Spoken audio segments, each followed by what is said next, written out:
গুমের জন্য দায়ীদের প্রাথমিকভাবে শনাক্ত করা হয়েছে বলে জানিয়েছে গুম সংক্রান্ত তদন্ত কমিটির সভাপতি বিচারপতি মইনুল ইসলাম চৌধুরী।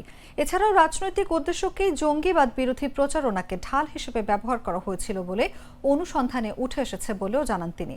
বৃহস্পতিবার সকালে গুলশানে এক সংবাদ সম্মেলনে কমিশন প্রধান বলেন, কমিশনে দাখিলকৃত ৮১% অভিযোগ জীবিত ভিকটিমদের হলেও ১৯% অভিযোগ ফেরত না আসা ভিকটিমদের।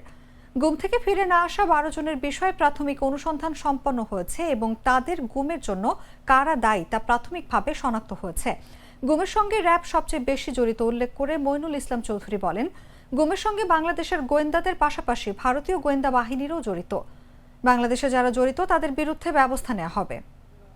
ইন্ডিয়ার সাথে আপনার বাংলাদেশের যে আপনার ল এনফোর্সিং এজেন্সিজ বা ইন্টেলিজেন্স এজেন্সিজ যারা জড়িত, ওই দেশে যারা জড়িত ওইদের ব্যাপারে তো আমরা কিছু করতে পারবো না। কারণ হলো কি, এটা তো আমাদের জুরিসডিকশনের বাহিরে। আমাদের দেশে যারা জড়িত গুমের সাথে, সে আপনার পুলিশ বাহিনীরই হোক, আইনশৃঙ্খলা রক্ষাকারী বাহিনীর হোক বা আপনার ইন্টেলিজেন্স এজেন্সিরই হোক, তারা আমরা এখানে ব্যবস্থা নিতে পারি। ওই দেশে তো আমরা করতে পারবো না, দ্যাট ইজ ক্লিয়ার। আর হলো আপনার বললেন যে যারা এখনো বিভিন্ন পজিশনস অফ অথরিটিতে আছে, এসব ব্যাপারে সরকার দেখবে, এটা সরকারের ব্যাপার, তাই না? আমাদের দেখার কিছু নাই। আমাদের দেখার হলো আমাদের যে ম্যান্ডেট আছে, টার্মস অফ রেফারেন্স আছে, সে অনুযায়ী আমরা কাজ করব। ওইগুলো তো আমার দেখার বিষয় না।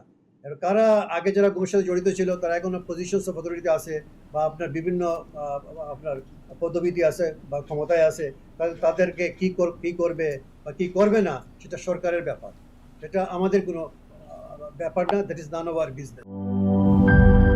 লাল সবুজের দেশে নতুন রঙের বেশে ঘরে বাহিরে সাজানো বলকে রেইনবো রেইনবো রেইনবো পেইন্টস রে সাশ্রয়ী দামে দেয়াল রাঙায় রেইনবো সবার রং সবার ঘরে ঘর rainbow Rainbow Paints, the color of joy.